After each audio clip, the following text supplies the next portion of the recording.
Chinese touch, or is that too romantic? What happens under the table stays under the table, I think. Quite right.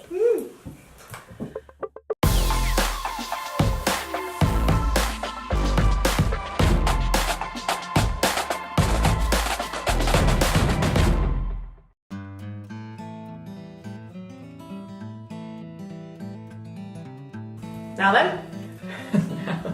Now then? Hello. And we are back to talk about the sticky subject, can be sticky. Oh, that was good! I bet, did you plan that beforehand? I thought about it and then I thought of the link. We're going to talk about rice! Rice! Do you get sticky rice? Sticky rice. So funny. Very good. But for a special reason, as a thank you to someone who did us a great favour, our great pal Miles did our wonderful title sequence with our blue squares zipping about and things, and we're very grateful to him because it was so smart. And he said when we told him about what we were going to do our videos on our little channel, oh, you're talking about freezing. Can you do rice? Can you do me an episode about rice? Because Miles makes a lot of it, and he's got the same fears that a lot of us do in this. It's got a bit of a bad press, his freezing rice, and there's lots of conflicting suggestions and yes, do this, oh, whatever you do, don't do that. So we thought we'd look into it properly and take the time and say thanks to Miles by giving him exactly what he asked for. Thank you, Mike.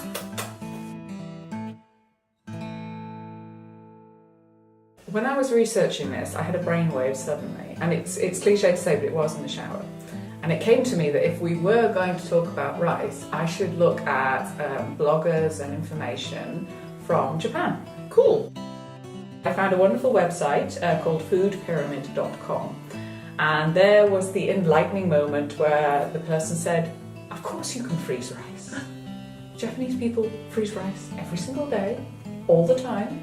We always cook more rice than we need, and it always goes in the freezer. Isn't that reassuring? So, whole nation culture saying, duh! We all do it. It's perfectly fine. So what did they say? What did they suggest for dear viewers to do? Yes, so I have some notes. Changes to texture are possible and likely compared to fresh, of course, but in terms of food safety, it is perfectly fine to freeze. Okay. But under specific circumstances, I imagine. Indeed. So let's talk equipment.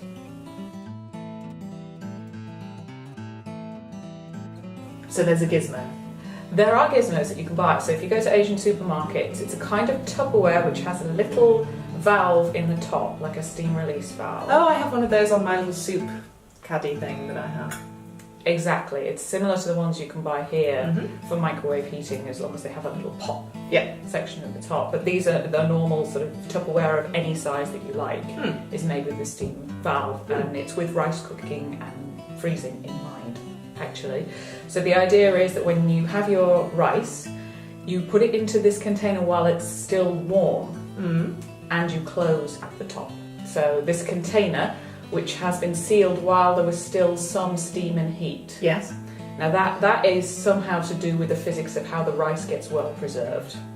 Oh, I suppose you'd want a bit of moisture, wouldn't you? Or else it's just going to dry out when it's in there. Exactly so. Okay. So it is going to take longer to cool down, but that's more helpful to the process. We want that in this case. Yes, we want it in the sealed container while it's still warm. In the freezer to take, in the fridge, to take the temperature down a bit, because you don't want to put warm things in your freezer because that will change the temperature of your freezer and cause it to frost. Yeah.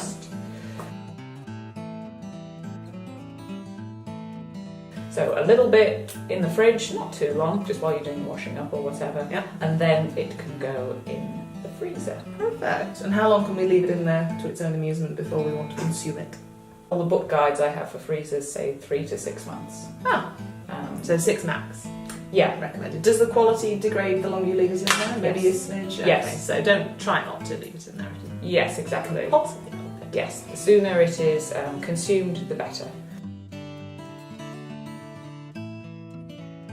Is that the reverse then? Is it put it in the fridge? Because normally the way things go into the freezer is the way they come out, isn't it? Yeah. Like when we did the chocolate video. See chocolate video if you don't know about freezing chocolate. And so does that go from freezer to fridge? Yeah.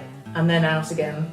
Yeah, so if you want rice the next day, take it out of the freezer, sling it in the fridge, go and have sweet dreams of rice. So it's a fridge overnight. Fridge overnight, Okay. and then ready for you. And then do you just have to put it in the microwave and whiz until it's steamy?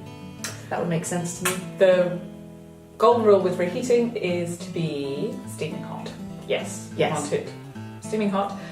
You can microwave, you can do oven top, or you can do, yes, in the oven itself. Oh. So some people I know like a crispy touch to the rice. Yes. Yeah. You know, when my A bit like when you get crispy edges on lasagna and things. Exactly. Same type of. And actually, there's a word, I wish I knew it. I'll put it in the text if I can find it afterwards. For paella, because when Oscar, my husband's Spanish, when he makes the paella, there's a special term for the crispy bits around the edge. They're quite highly prized. So if you like that, putting the rice in an ovenable container, whether it's an oven dish or one of the foil UC ones that we can get in the pound shop, and put it in the oven until it's piping hot. In the oven, it will develop a slight crispy. Okay, so just switch whatever your preference, you'd reuse it with that in mind. Exactly. Otherwise, it's microwave or on the hob. Okay. With some liquid in it, just to stop it completely drying out again until it's steaming hot. Okay. So you're probably wanting to freeze it in a portion that would be realistic. So if you've made a mountain and then you think, oh, I want some rice for tea, you might not want to freeze the mountain in its entirety, because then you're going to have to take that back through the process. So you could break it down into portions for mini-sized meals, or... Yes, exactly. Makes sense. How about things that have rice in them? So rice pudding, risotto, things like that. So risotto, exactly the same as rice itself. Just treat it exactly the same.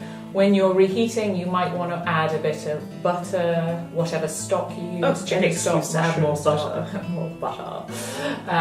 Just because it's a bit more likely to dry out and be yucky. Yes, fair enough. It's already cooked in. A bit more moisture usually. So yes, up the moisture as it's cooking or to cook, and it will be absolutely fine. And rice pudding. Rice pudding. I love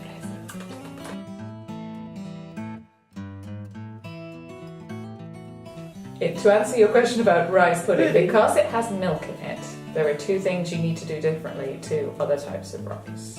The first is that you need to let it cool completely before you put it in the freezer. That's totally different. You don't want to have a sort of maintaining the milk in a temperature zone where bacteria can multiply. Fine. So you want to, as soon as you can, get it into the fridge, get it cooling quickly, and get it into the freezer. Yep. And the second thing is, it's super important that you defrost rice pudding in the fridge. Don't be tempted to leave it out because it has milk in it. It will spoil. Okay. I So know we've said that for all the rice stuff, haven't we? But especially be on your best behaviour. Yes. Some people might be tempted with rice in general to just leave it out if it's last minute and they really want it. And the risk is much higher that you will do some damage to yourself with rice pudding because it's milk, and milk will spoil potentially when it's defrosting. Look after your health, safety first. Safety first. But the golden rule of this insightful segment is that rice is perfectly safe to freeze. It is done all day, every day, in a substantial part of the world. Bright, young, wonderful things, as well as aged wisdom has been done. Yes, they know their stuff. They on rice. know their stuff on rice, and they say freeze and be happy.